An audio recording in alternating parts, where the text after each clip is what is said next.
မှမကြိုက်ဘူးလို့ပြောတာနင်ကိုဘယ်နှခါရှိနေပြီလဲအရင်စိတ်ပြတ်ဖို့ကောင်းတယ်နင်ကဘာလို့ညငါမဲပြောပြနေရအောင်ဘာဖြစ်လို့ငေါ့လို့လိုက်လုံနေလဲနင်မချစ်ဘူးညနေနိုင်ကြတယ်နော်ငါငါ့ပြောလားငါ့ပြောလားရမ်းနေ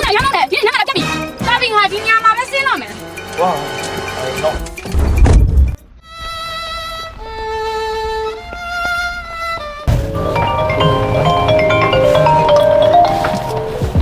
ထူးဆန်းတယ်မှာအချိန်ဖုန်းခေါ်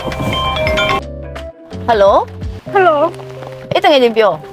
ငယ်ချင်းနင်ဘာမှလဲဟာလားအခုအလုပ်ကိစ္စတစ်ခုနဲ့ပြင်သွားမလို့နေ့တိုင်ရဘာဖြစ်နေလဲငိုထားလားဟုတ်တယ်ငါဟိုကောင်နဲ့ရံပြစ်ပြီးတော့ဖြစ်ရမယ်နေခုဘာမှလဲအခုဒီမှာကန်တော်ကြီးထဲမှာတကယ်ချင်းငါ့ကိုလာခေါ်ပါနော်ငါတယောက်တည်းဒီမှာနေတက်ကောင်တယောက်ထဲထားခဲ့ရလားဟုတ်တယ်ငါ့ကိုထားခဲ့တာတကယ်ချင်းဒီလားငါလေနင်ကိုချစ်ဆုံးမဲ့ဒီလားโอเคငါ့ကိုလာခေါ်နော်အေးဘာကြီးပဲတကယ်ချင်းနေမမသွားနဲ့နော်အမပဲနေနော်ငါခုထွက်လာပြီနော်အေးပြော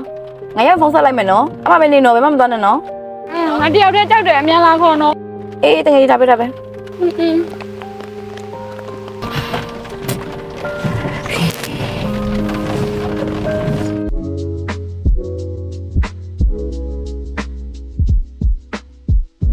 လိုဖြစ်တာလဲကောင်ပေါ့ငါပြောရမှာကောင်ငါလည်းမထောက်ငါလည်းယူမဆိုင်ဘူးအခုလည်းငါ့ကိုထားခဲ့လေပြီးတော့ငါ့ကိုလက်ပါရဲပြီးတော့အမပြောတယ်အားကြောင့်မို့ဖြစ်လိုက်လို့သူပြက်ပြီငါလည်းသဘောမတူဘူးလို့ကောင်အရင်နိုင်ဖြစ်နေပြက်ပြီအကောင်နဲ့ငါဘယ်တော့မှစိတ်သက်မလုပ်တော့ဘူးငါပြီးတော့မှလေနင်းရှိရကျေးဇူးအများကြီးတင်တော့တကယ်ကြီးနော်လေခုမှအေးပါတကယ်မိုးလည်းငါသူ့ကိုဖုန်းဆက်တယ်သူ့ဖုန်းကလေလုံးဝမအောင်တောက်လျှောက်ဘီးစီးဖြစ်နေအဲ့ဒ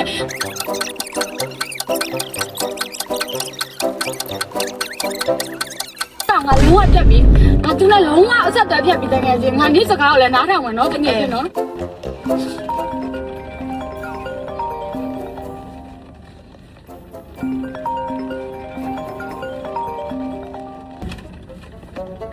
ဟယ်လိုကိုအခုမှလဲဘေဘီကိုလာခေါ်ပေးပါလားဘေဘီတယောက်တည်းဒီမှာကြောက်လို့လာခေါ်ပေးနော်ရင်းချစ်တယ်အဘွားဟုတ်